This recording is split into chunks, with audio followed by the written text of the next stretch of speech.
Well, in case you can't tell, I love Jeremiah. He is my most favorite. So again, I have it opened up to Jeremiah. If I could afford the Bibles with the true names in it, I would so get one, because I would love to have it here without the J's in it. But this is what I have, and I'm not that great with videos, as I've probably told you many times before. But anyway, what would really be cool would just to get, a Torah and a Tanakh in the original Hebrew. That would just be awesome. But anyway, here I am. Many years ago, when the Lord, well, I gotta not say Lord anymore. Forgive me, Father. When Elohim, I slip, but his name I don't slip with. But many years ago, when he was taking me through and teaching me, one day I asked him, I said, well, Father, how do I teach this? Different things. So what he would do is he would give me a story in my dreams. And he would show it as if I was there. He would show the whole thing to me. And I know that he's given me many, but he won't give me any more until I bring forth the ones I have. That I believe. That's what I believe. Because I'm not doing what I'm supposed to be doing with the things I already have and already know. But I had let go for a few weeks. I had been sick, but, thank the Lord I'm better. Or thank the Most High that I am better. Thank you, Father. But anyway, praise you, Lord. But anyway, so I want to give you one of the stories he gave me. And I'm going to tell it to you. I'm not that good at this, but I'm going to tell it to you the way I saw it in the dream and the way he gave it to me. And this particular teaching is basically wisdom, the wisdom of Melech Shlomo, or King Solomon, that some of you know him as. So I'm going to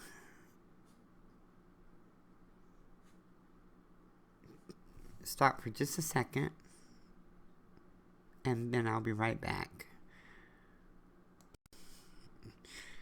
I'm back. I'm sorry. I was, my puppy, she's real old, and I thought she was getting ready to have one of her coughing spells. So anyway, the name of this is called Mr. Walls.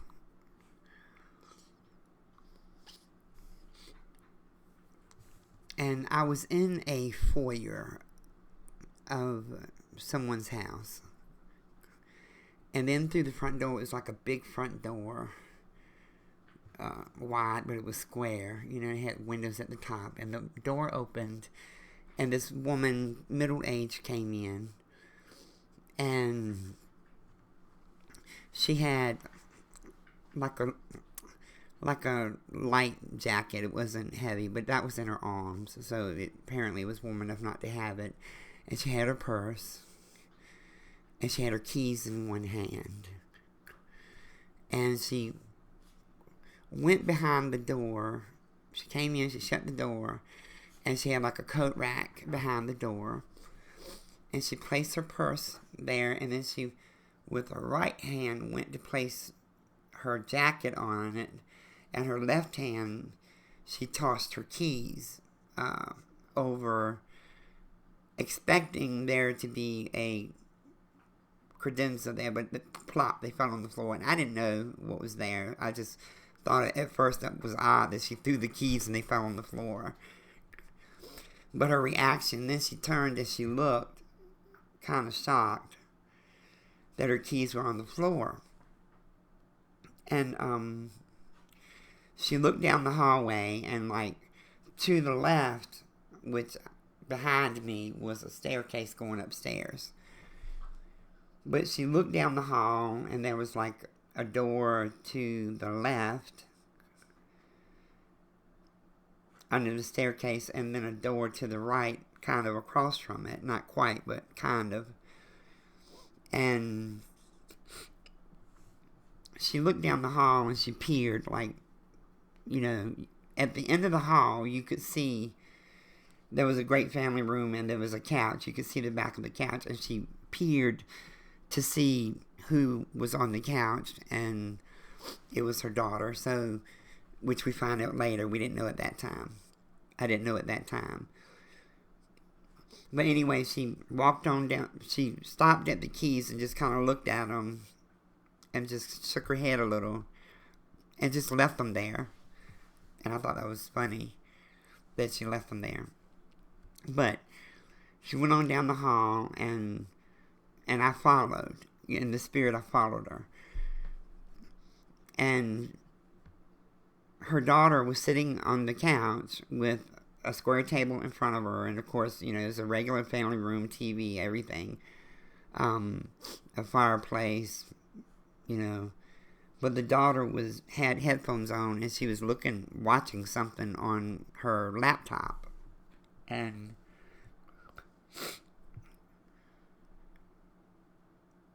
ironically, back then, I think they had just started like laptops at that time.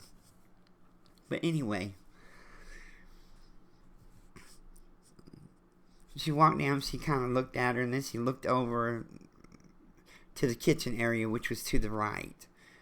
And there was like a bar there with little stools and stuff. And it was like an island. And so she went around it, and she looked. The coffee maker was on, and there was coffee, so she kind of pulled it out and sniffed it and saw that it was fresh. And apparently the daughter had made it and made herself a cup. So she reached in, she got a cup, and then she poured the coffee in there. And then she went in the refrigerator and she got some milk and put in there. And she reached in the cupboard and got some chocolate syrup and put in there. And then she put some whipped cream on top. And then she reached in the cupboard and got some caramel sauce and put that on top of that. And then she grabbed a cherry out and put on top. And then she got her a cup and put a saucer, and she put that mug on it because it was kind of a nice sized mug. And a spoon, and she went over around the couch and sat on the couch and just kind of, she sat her mug down on the table, and she just kind of, and it was a square coffee table, and she kind of looked at her daughter, and she took her hand, and because she was sitting like Indian style on or what they call Indian style. I don't mean that to be stereotypical, forgive me, but her legs was crossed, up under her. And she tapped her on her knee, and the daughter was still like watching and just kind of nodded like hi, like I know you're there, okay. And she looked at her and she just kind of sat there for a second, and then she reached over and she took her spoon and took the cherry off and ate some of the whipped cream, and she placed the cup back down on the saucer, and then she kind of moved it over to the right.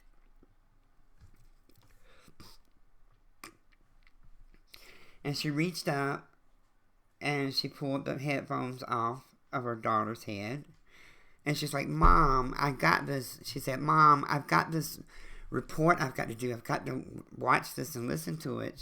And then her mom said, well, let's take care of something first, and then you can go right back to it. And she said, okay, what, Mom? And she acted all irritated, and kind of rolled her eyes. What, Mom? And the mom said, do you happen to know whatever happened to great-grandma's credenza? And she said, no, I don't. And then she grabbed her headphones to go put them back on, and her mom, kind of held, got them from her and kind of held them. She said, well, what do you suppose happened to them? And she was like, Mom, I'm watching this. And her mom said, pause it. So she did ugh, and paused it. And then the mom said, so you know nothing about the credenza that was in the hallway this morning that I always throw my keys on, and now it's not there. And the daughter said, no, Mom, I told you I don't know. Maybe you should call Dad and ask him.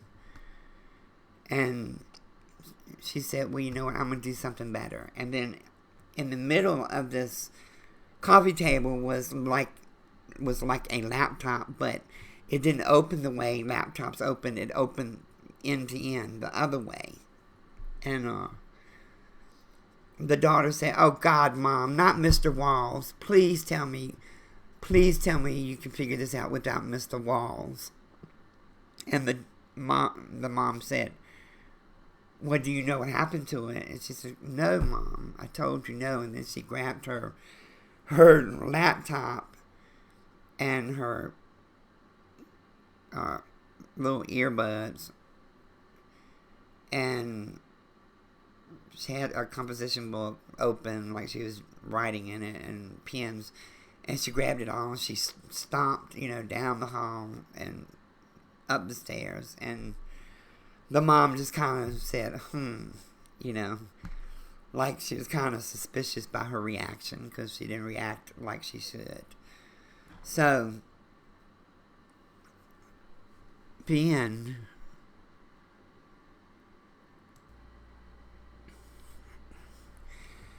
So she took a little sip of her coffee, and then she pulled that laptop, and on the top of it, it had this emblem, and it said Mr. Walls, and there was these two eyes and a hand holding a magnifying glass, in front of one of the eyes, making it a little bigger, than the other eye.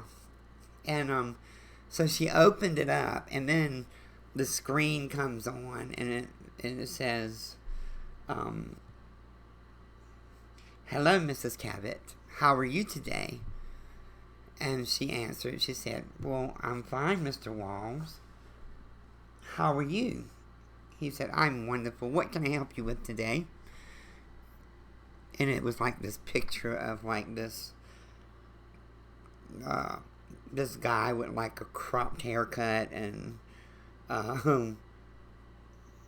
attractive,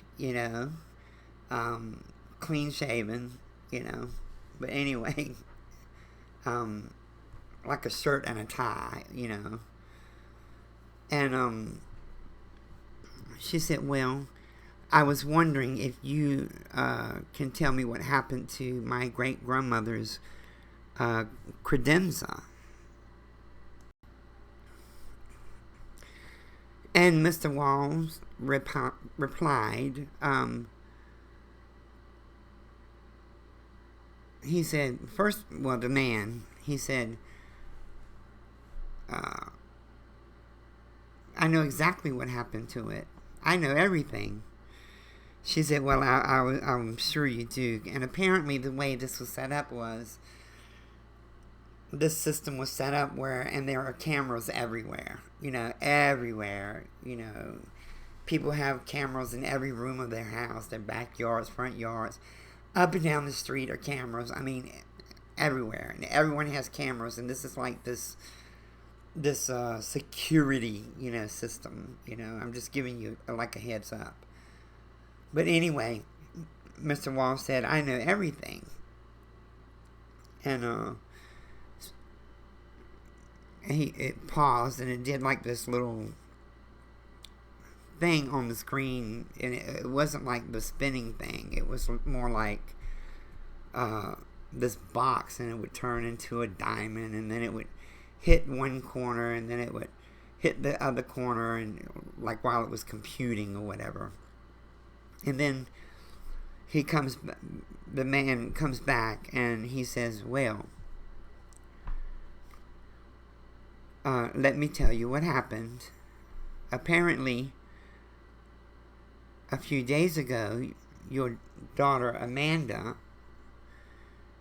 saw an ad in the paper looking for a credenza that looked exactly like this one, and it had a picture. So she called the number, and they told her to take a picture, and she sent the picture to them. Told her to take the picture and send it, and she did. And they offered her money for the credenza.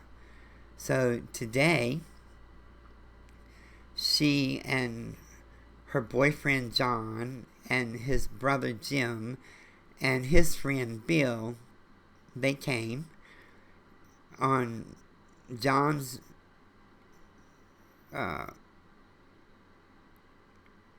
truck, and I can give you a description of the truck if you need it. And then she says, well, that won't be necessary. I know what his truck looks like. And he said, I can give you the license plates if you need it. And she said, well, just hold that. Apparently there was a hold place for information, like a little file box over in the corner. And so he took and did his hands in the air like he was throwing it in the box, and it went in the box. It made a noise. But anyway, it was real elaborate. So anyway, so what he did then was, he said, well,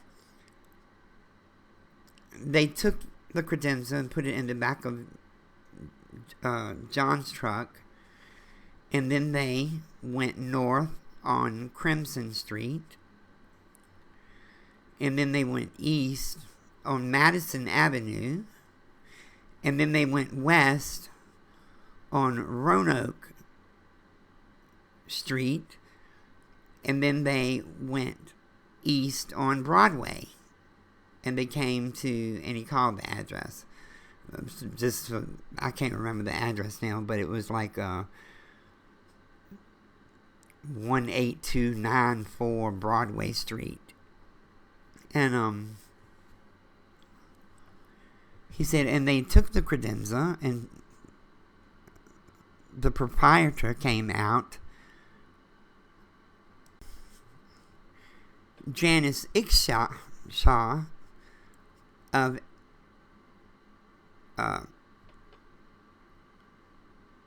Antiquities of Old is the name of her antique shop. And she looked at it, and she smiled.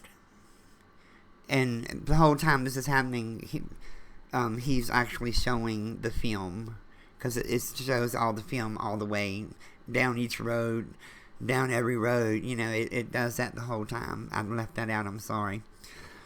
And then it shows her smiling, Mrs. Ickshaw. And she went in, and then it, of course,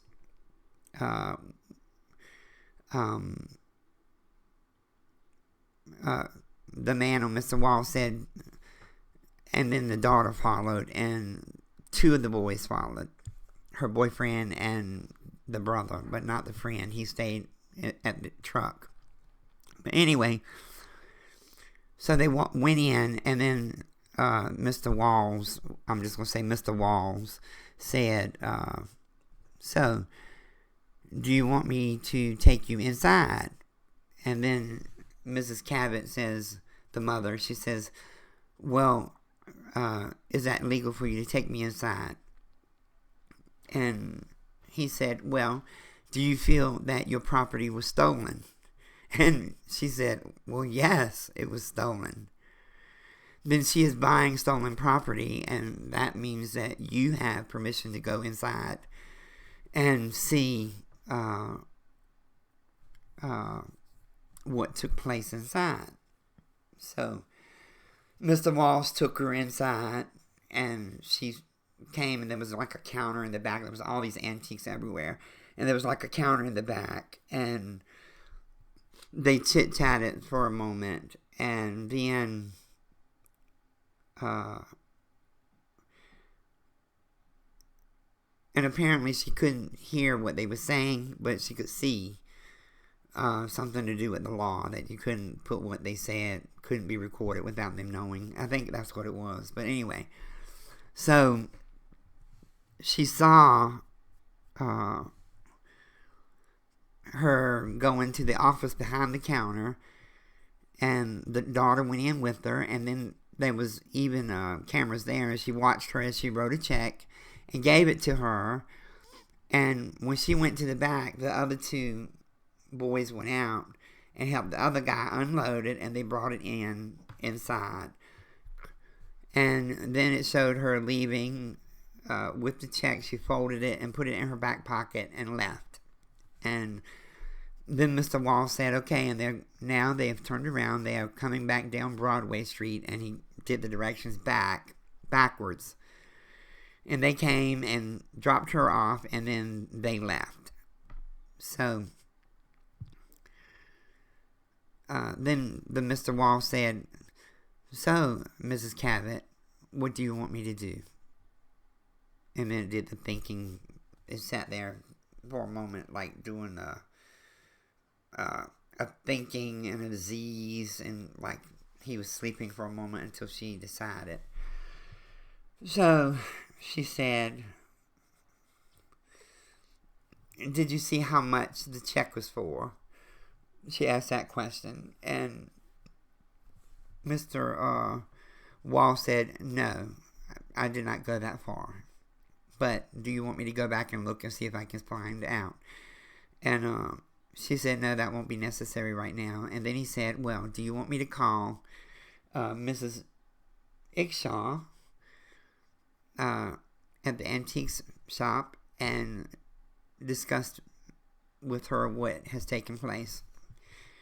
And let her know that she has received and stolen property. And Mrs. Cabot, whose name was Carol, her name was Carol Cabot, she said, well, you know what?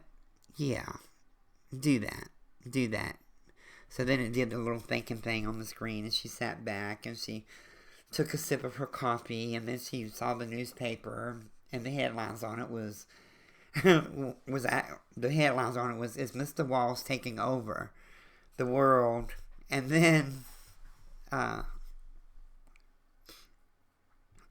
she kind of read a couple of paragraphs, and then she threw the paper, like, on the other end of the couch for a moment. And then he came back, and he said, Mrs. Cabot, and he said, yes, Mr. Walls.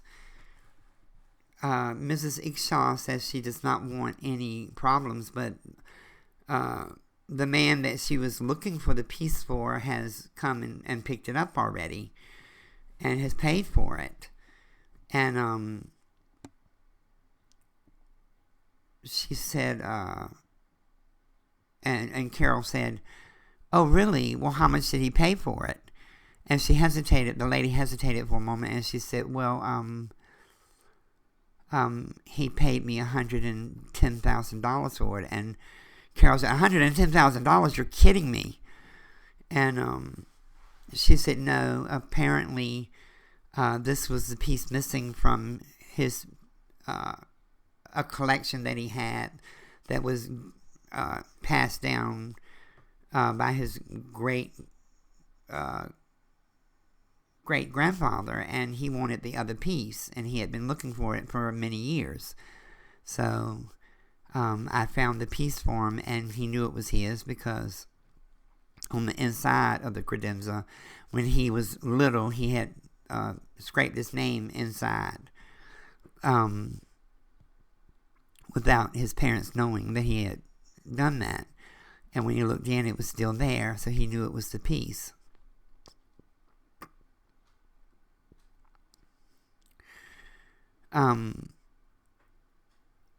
It was his grandparents that had it, and he had put his name in it.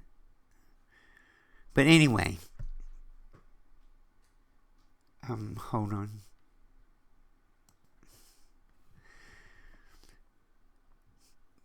But anyway,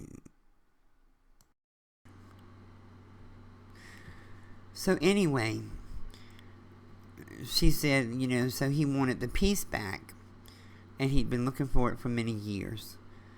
So then,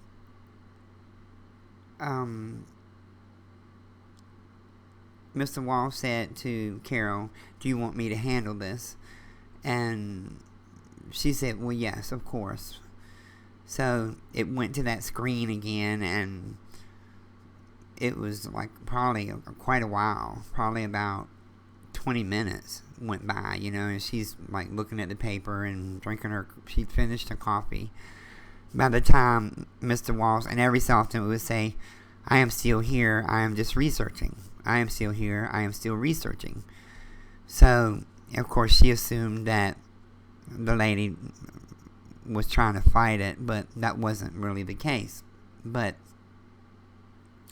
so Mr. Walls come back and said, "Mrs. Cabot," and she said, "Yes." And Mr. Walls said, "Well, she paid your daughter $5,000 for the credenza, and Mr. Donovan paid Mrs. Ixman paid her $110,000, so she made a profit of $105,000. And I contacted Mr. Donovan, Jonathan Donovan, and he told me that his great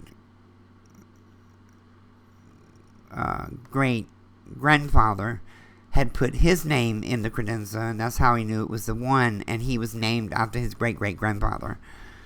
And apparently the proprietor of the antique shop had gotten it wrong. But he said, "I really would love to keep this, and if you let me keep it, I will give you another $20,000 on top of what I've paid." And on top of what he's paid. So, and this is Mr. Walls, the guy in the thing talking. He said, "So I reached out, I called, spoke back with Mrs. Ixman and told her that she had received stolen property and that you were prepared to take her to court to retrieve all money that she received for it, because Mr. Donovan does not want to relinquish." So she asked that if you would just give her a finder's fee, and that she will give you the $110,000 that she collected, and minus the $5,000, so $105,000 she will give to you if you would give her a finder's fee. And Mr. Wall spoke to her, like an attorney almost. "So will you agree to that?" And Carol sat back and she said, "Wow." And then she asked Mr. Walls, "How much do we still owe on Amanda's tuition?"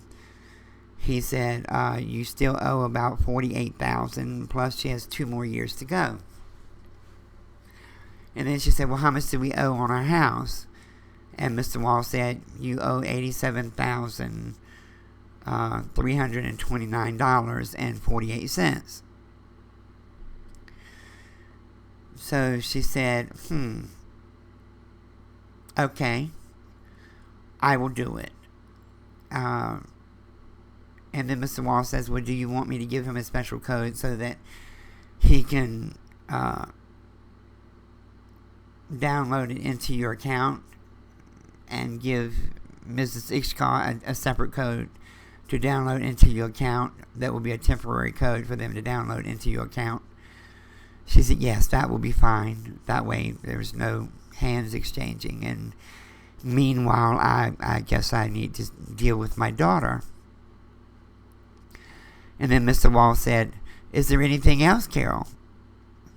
No, that's it. Nothing else. That's all I needed to know. And then Mr. Wall said, I will alert you and let you know when these transactions have taken place. And then Carol said, thank you, Mr. Walls. And then she left it open for a few moments. And then her daughter came down and kind of slithered over to the couch beside her.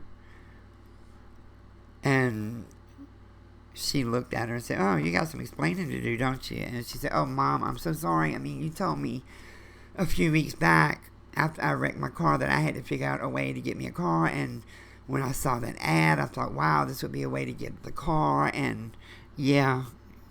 And Carol interrupted her. She said, yeah, but not only did you steal from me, but then you lied to me not once, but 3 times.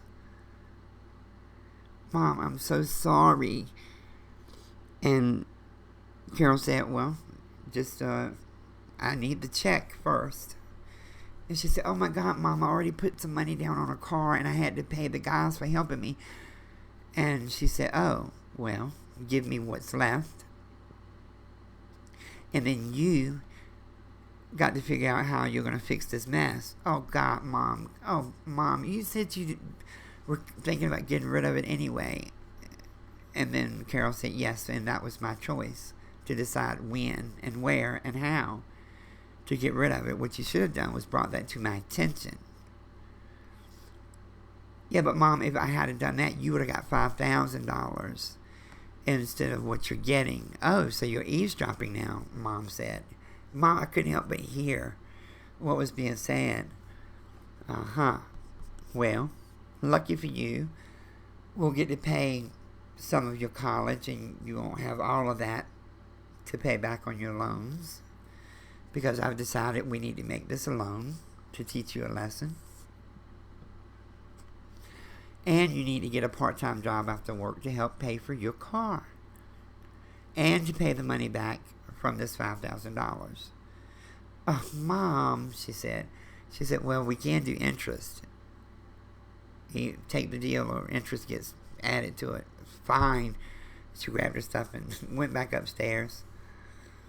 And then, of course, Carol sat back with her coffee thinking, wow. And then she grabbed the phone and she called her husband, Barry.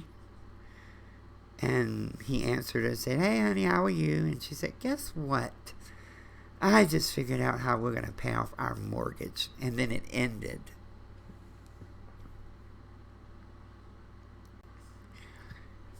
And then it immediately went into another story. And in this story, there was a young man, African American, which I prefer to say American of African descent. And he was in the library talking to a young woman who was also, and they were in the library at like the college, and they were like at the back table. And then apparently this library had these rooms, also lined down the back that they could go into for quiet. And they were at this table, and it was like a round table, and they were like nuzzled up to each other, touching each other, kissing and necking. And then he was like, oh, come on, baby, let's go into the quiet room. And she's like, no, we can't. No, we can't. He said, oh, come on, baby, come on, let's go. So they went into the quiet room, and they shut the door. And they had like blinds to them so that people could watch, I guess, stuff in the dark. It was like old-timey, like projectors and stuff. And so they went into the projector room, and you could hear, and, outside I wasn't allowed to go in there, but this is how it came to me, so I heard them, and like, oh yeah, and all this stuff. And then, she comes out, and like fixing her hair, and kind of wobbly acting, and shut the door behind her real quiet, and then she went on out the library, and then he come out, and he had a very different kind of hairstyle. I don't know what it's called, but it was like flat on the top, and it was growing out on the sides, kind of a little bit like sideburns. But anyway, so he comes on out, and the first thing I noticed was like he had a button-up shirt on, and that it was buttoned up wrong, So he comes on out with his little book and his little grin, and he grabs his phone and starts looking at it, and then it showed Keisha, apparently his girlfriend, had been texting, and then he's like, oh man, because apparently he was supposed to meet her somewhere. So he comes out the library, and then she's coming down the hall, and she's like, there you are. And she was like, I have been looking for you, I've been texting you, I've been calling you. He said, I've been in the library, I had to turn my phone off. And she said, you could have put it on vibrate. What were you doing it now? I was studying, I got an exam coming up. I was studying, baby. Come on, stop acting up. And he's kind of pulled her towards, and excuse me, and he was trying to like kiss on her, and she's like pushing, she said, no. What were you doing in the library? And she said, baby, why are you tripping? You always tripping, you always tripping. I was in here studying. And she said, where's your books? I was studying books that are in the library. And she said, well, where's your sheet where's your notes? Oh, yeah. Dang, I must have left them in there. Dang. All right, I guess I'll go back in. And she said, why are you lying to me? You always lying. You promised you would not lie no more. Tell me the truth. What were you doing? Baby, I done told you. I don't know why you always be tripping all the time. You always be doing this to me. You ain't done that wrong. She said, well, maybe we need to check with Mr. Walls. And he looked down there and looked at it, and he looked over on the hallway wall, and there was a Mr. Walls logo and a thing that you could open down, to Mr. Walls. And she reached over there, and she acted like she was going to open it. And he said, go on. If that's what you need to prove I'm telling the truth, go ahead. Go right ahead. Open it up. She said, oh, really? Because apparently with Mr. Walls, he was being smart. He didn't mean it. But apparently with Mr. Walls, if he heard you say it, then he could give permission to let them see what you were doing. So she opened it, and she said, Mr. Walls, and Mr. Walls came on there and said, yes, Keisha, what can I do for you? Apparently Mr. Walls knew everybody by facial recognition. And she said, where was Dion? And he said, he said, what time frame? In the last hour. Where was Dion? And then it did the thinking thing and stuff. And then it was like, well, he was in the library. Would you like to see footage? She said, and Dion was like, girl, I'm done with you. You do go on with this crazy scheme. I'm done with you. She said, yes, I want to see the video. And Mr. Wall said, do you want to see the fast forward? And she said, yes. So then it went to him when he went into the library. The camera showed him, and then it showed him with her coming to the table. And then it showed her leaving the table. Apparently she asked a question, and then he went to her table that was in the back where she was, and then it showed her them going into the other room. And Mr. Wall said, do you want to see behind the door? He said, and then Dion said, no, Mr. Walls, that's all she gets to see. And she said, no, he gave permission. And Mr. Walls said, Dion, you did give permission. And because you gave permission, I'm at will to show her what she asked to see. So then it showed him and her doing the nasty stuff all kinds of ways on the table that was in there. And she said, Mr. Walls, that's all I need to see. And then Mr. Walls said, is there anything else, Keisha, you would like to know? No, I'm done. I am done. And then she kind of slams it back up into the wall and walks over to him. You were studying. What was she studying? How her feet looked up against the ceiling? Being smart. And he's like, girl, I'm sorry. She said, And she like punched him in the stomach, and he's like, oh, girl. And then she smacked him. She said, it's over. I am done. And then she turned away, and she started going down the hallway, and then he said, oh, and it showed him in his face. He's like, man, Mr. Walls, dang. And then it kind of faded out. And then what the Lord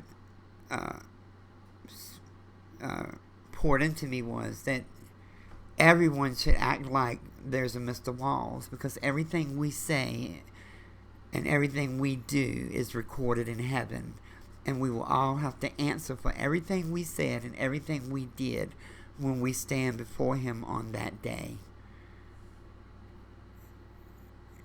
So people act as though we have a Mr. Walls and act like your walls can talk. It came from if walls could talk, and that's why He named it Mr. Walls.